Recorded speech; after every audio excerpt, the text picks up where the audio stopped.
try to cut it down, but over and above what you heard me say, I just want to give the overall perspective, so I'll take a bit longer than I desire. See, this is an interim budget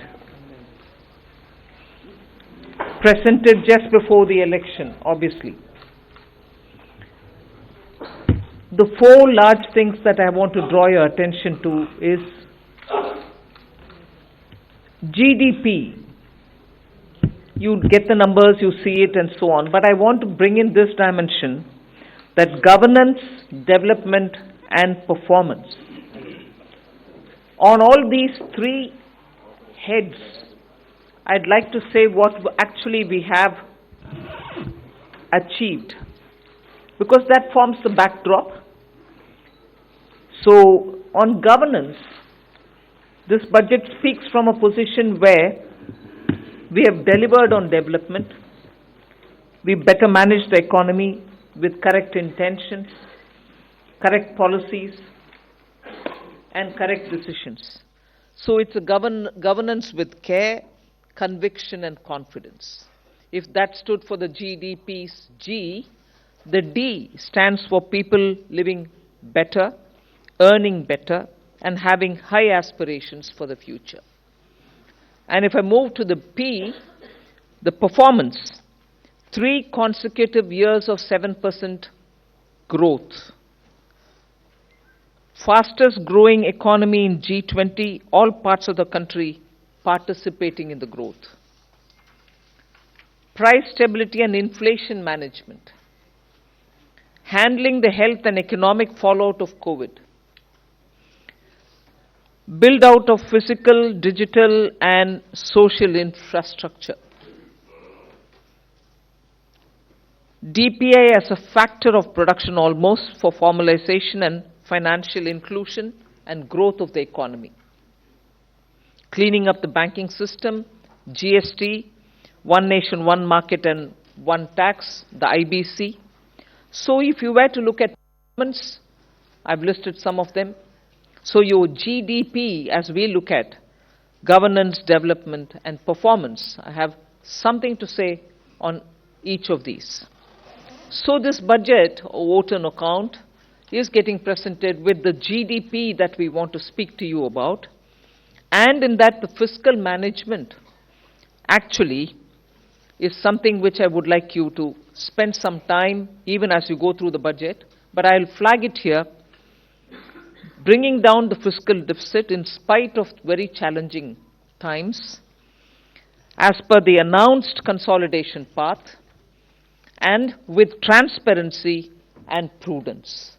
So in fact, I was just remarking to my officers this morning, most of you all had already calculated the figures, RE revenue, RE expenditure, this is what it is, because every month you get the reports coming out.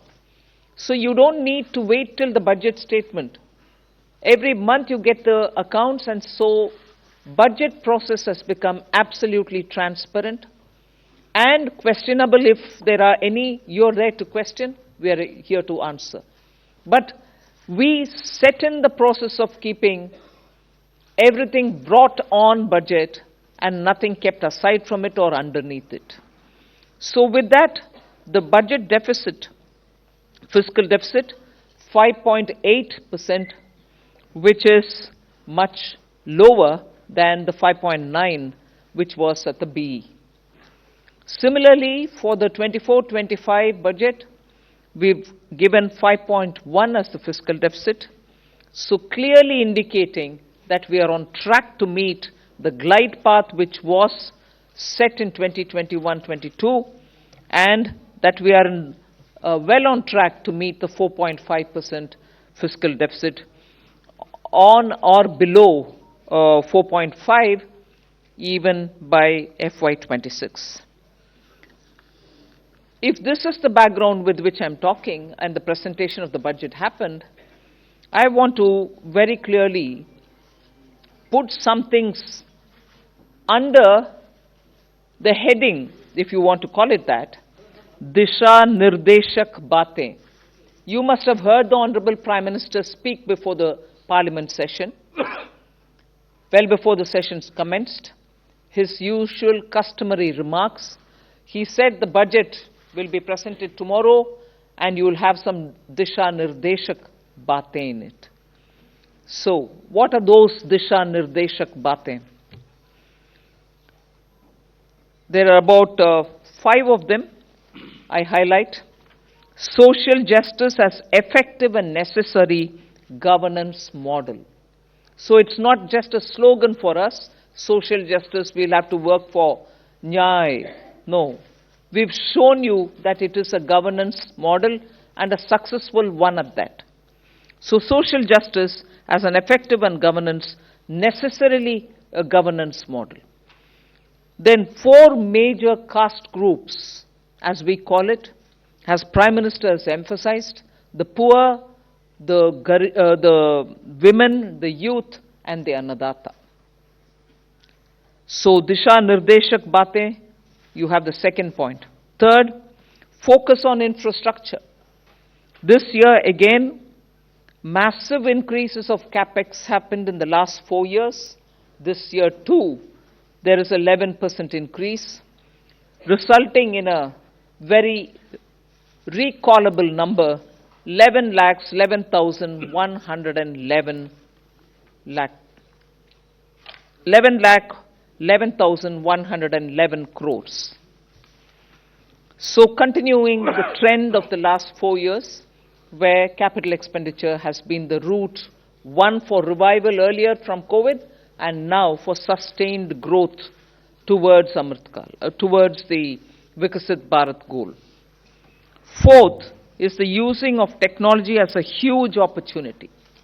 DPI as almost a new factor of production. So it is actually bringing in the value addition to the economy. It is facilitating every sector to bring in the value addition which is so required and improves on our productivity. And the last Disha Nirdeshak Batein is high-powered committee for extensive consideration of challenges arising from population growth and demographic challenges. So if these are Disha Nirdeshak Batein, what were the major announcements? I'll recall very quickly 12 of them. I'm not spending any time except for reading out what those 12 are. 2 crore more homes under the PM Awas Yojana. We already completed nearly the 3 crore. Housing for middle class. Rooftop solar for at least 300 units of power generation every month, which will be muft bijli for the households. There will be some assistance and some kind of a funding which will be extended. So you're generating renewable energy, providing the renewable energy generators the free they would want to use, and over and above that, the surplus that they produce can be used for selling and earning money out of it. Enhancement of target for Lakpati Didi from 2 crore women to 3 crore women. Preparing and empowering the MSMEs to grow and compete globally. Aligning regulatory environment for them. The sixth is making sure that the eastern region, and when I say eastern region, I'm not talking about northeast. Northeast will get the attention that they've been getting all the while. They will still continue to get it, and they will be on the top of our priority.